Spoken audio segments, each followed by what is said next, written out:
Good afternoon, everybody. We're going to talk a little bit today about if you have $8,300 left on your car and you have $9,000 in savings, would you pay off your car? Well, before we get started, remember to follow us on Bossed Up Academy on IG as well as on Facebook. And like us, share our page. Look for updates on PPP, EIL. Remember that PPP has been extended until August the 8th. Well, we'll go ahead and get started about tonight's topic. I posed this question on my Facebook today, and I got a lot of responses on it. So I wanted to, hey, Cassandra, hey, my friend Sheikah. Well, I wanted to go live and talk about, because we need to change our mindset. A lot of things that we do, we have been programmed to do it by our families, tradition, but to break generational curses, to break into generational wealth, to change everything about your life from the financial aspect. And when you change your financial aspect, you change a lot of different areas in your life. Hey, Beverly. You change a lot of different areas in your life. People can say that money's not everything, but you do need it to live, and it does make things easier in life. Without money, you can't do anything. You can't even stay home and not spend money. You got to use electricity. You got to use water. You got to eat. You got to live. So tonight, I want to talk to you about changing your mindset as it relates to debt. Mindset is everything, and that either pushes us forward or keeps us held back in life. So I'm going to go ahead and answer the question. No, I would not ever, and I mean ever, I have never put money down on a car. For every $1,000 that you put down on a vehicle, it changes your payment $16 a month at best. That's not including if you do a promotion, if you do incentives, if you buy the car new, if you buy the car used. The interest rate might be a little bit different, but I have never put down money on a car. And the reason being is because how long is it going to take me to get my $16 back a month for every $1,000 that I spend? I'm not going to even do the math on that. But if I had $9,000 in savings, would they say spend a check and get it right back? I'm going to spend a check to make sure that check is going to bring me more money. If I go and pay my car off, is that check, if I spend that check on that car, is it going to bring me my money back? No. And if something happens, I got to go get a title loan. I got to go try to refinance the car. I got to go trade the car in, or because once that money spent is gone. What you need to do is to use the money that you have until you can put yourself in a better situation by leveraging, it's called leveraging, the money that you have, and that's creating, if you want to say, debt. But if I've got $9,000, I'm going to buy things that are going to make me money. Whether I get out of the bed or not, those things are going to make me money. So I'm going to tell you tonight, and this is anybody can do this. You can do this with your income tax return, because sometimes that is the most money that most people have at one time. It's been said that the average American's total net worth is $800. So if you come across 9,000, you are doing better than the average American. So what I wanted to tell you tonight is, I'm going to show you this. if you can see it, I would take my money, buy a vending machine. If I spent $1,000 on a vending machine, I should be able to at least bring in $300 a month off of that vending machine. It's going to take me and I'm just going to round off, 3.5 months to pay off the vending machine. Now, the most average car payments is between $300 and $400 a month. So now, if I take that $1,000, go get me a vending machine, and that's only $1,000 of my $9,000 because I still got $8,000 left. Now I've produced an income, and that vending machine is going to bring me at least $300 a month. That means that vending machine needs to make less than $100 a week. If you put a vending machine in the right place, do you not think that you could come up with $100 a week and net profit from a vending machine? Yes. So then I got $300. Does that vending machine work if I'm sick? Yes. Does that vending machine work if I don't feel well? Yes. If I have to work over at my regular 9 to 5, will that vending machine still be making money? Yes. If MLM is a multi-level marketing company. Those are your NutriBursts, where they selling the TLC, Legal Shield. These different ones that are MLMs. The average MLM costs you about $350 to get in. Even if you're not a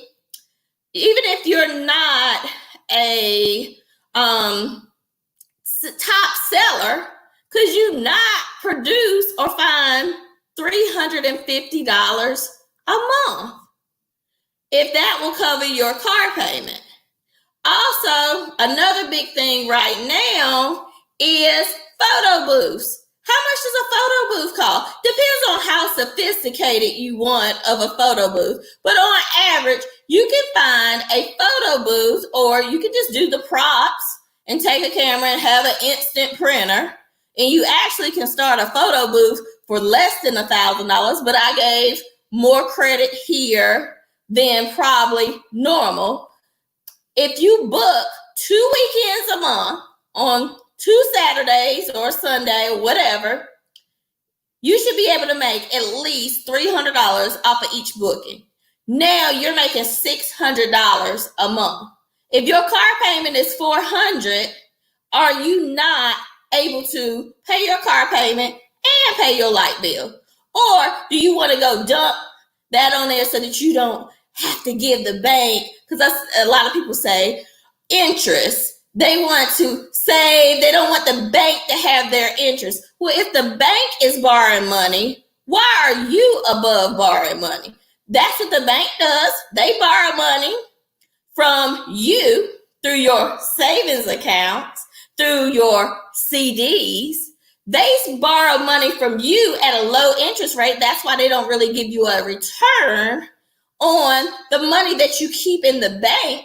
So they can lend it to people that want to pay a car payment, people that need a personal loan, and they are lending it at a much higher rate. That's why they're only giving you 1%, if you get 1%. Now, so with that being said,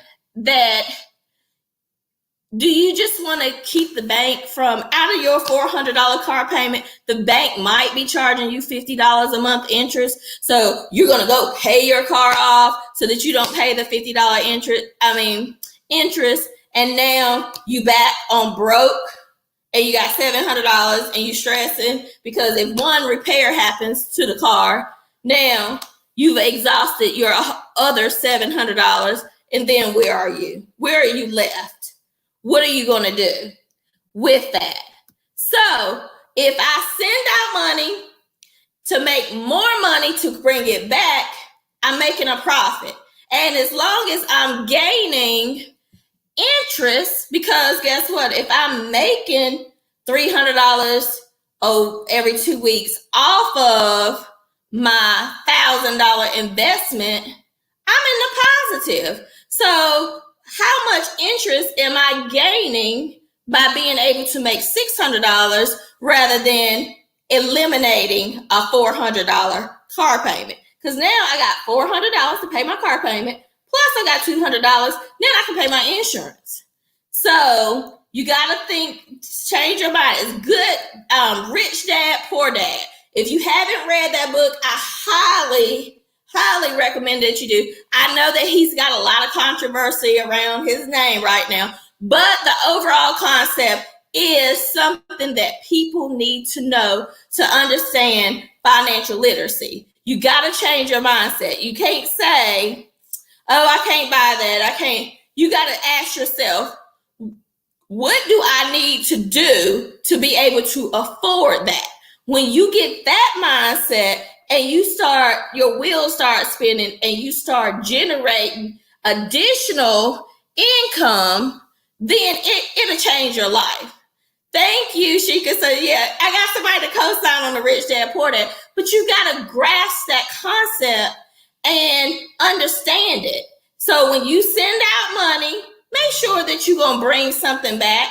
Then also, are you always want to live your life just barely with enough, just barely getting by? Now, I don't knock it if that's what you want to do, if that's what makes you happy. As long as you have happiness and peace, that is the greatest gift in the world, happiness and peace. But me, for myself, I want to live in prosperity because guess what? The good book talks about prosperity. It doesn't talk about you barely having enough, you barely getting by. It also talks about you being the lender and not the borrower. So should you just say, because I'm not going to borrow any money, but why not be the lender? Why not be the vending machine owner? Why not be the photo booth owner? Why not be the stock owner? Why not be the insurance owner? Insurance produces a lot of residual income, not only dividends and things that you can pass on to your children, but I was having a conversation with some good friends that's like family about insurance. A lot of people are hopping on real estate right now. Yes, real estate is a great way to increase your net worth, but also insurance. Insurance, stocks, and finances are the three top things that make millionaires. Also, most millionaires got 6 streams of income. Some people don't ever aspire to be a millionaire. And I'm not saying knocking anybody who does not want to, that's not their desire to be a millionaire, but to live in prosperity, to be worry-free, that you don't have to worry about if you've got one major break at your house, your heat and air goes out, that you're going to have to be fighting for the necessities. Also, with COVID-19, if this second round of COVID comes, do you want to know that you are not going to be stressed out, worried? Also, if you did not realize, we are in a recession. People are losing their jobs that doesn't have anything to do with COVID-19. So do you want to make sure that now you can provide for your children, for your family? Also, that photo booth, that vending machine, you can teach your children about independence, entrepreneurship, additional income, side hustle, so that they will not be dependent on you for an allowance. My first business was selling oils at the flea market. Why? My dad didn't have money to just give me every week for allowance for washing the dishes. So he said, Erica, here's some oils. You're going to have to replenish them. You're going to have to run this business to make sure you're going to get more money so that way you can be self-sufficient. So not only for yourself, but for your children. Do you want them to be in the struggle? Do you want them to continue to see you in the struggle? So now I would say if you get any additional money, invest it. Do you have a chance on losing it? Yes. But according to Donald Trump, you already broke. You already don't have no jobs. You already don't have no education. So what do you have to lose that you can't get back, that you can't make yourself successful and bounce back? Very good, Stephanie. I'm glad you teaching AJ because he needs to know that. He doesn't need to wait till he's our age to figure it out for himself. That is not only your responsibility, but that's your duty to your children now, considering that this world, jobs are not guaranteed. There's people with $100,000 with the student loans and they ain't making no money. I've got a master's degree and it ain't making me no damn money right now because guess what? I ain't even using it. So your success does not determine your education level. Because most of your C students, the average president was a C student, and then they're being called to run the United States. So, no, and I'm not saying that grades aren't important, education is not important. I wouldn't take anything back from my education, but is that the most successful thing to do in order to survive these days? No. You have to be able to produce an income that is going to pay you and pay you in dividends, and learn about stocks. Stocks not only grow in value, but some of the stocks actually pay you dividends.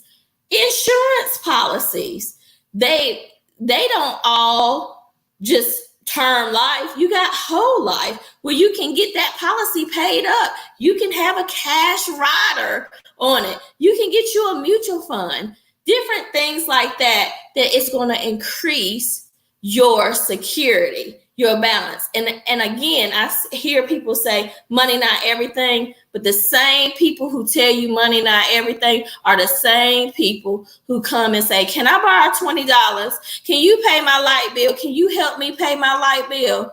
You got to change your mind and you got to let those other people change your circle. Yes, I got the dividends one from my stocks the other day. Good job, Kia. That's real good. So don't let these people and their small-minded, that's right, Stephanie, multiple streams of income is not just, oh, I think that's something I might want to do. It's mandatory now if you want to survive. You've got to, because things cost so much just to survive, just to live. And people say they want to live debt-free. Like I said, if the banks borrow money, why should you? Now, I'm not saying go get in debt and then got to figure out how you going to pay for it, how you going to eat. I'm saying if you're going to be indebted to something, be indebted to an investment that's going to bring you more money back, that's going to pay for that investment, and you're going to have change left over.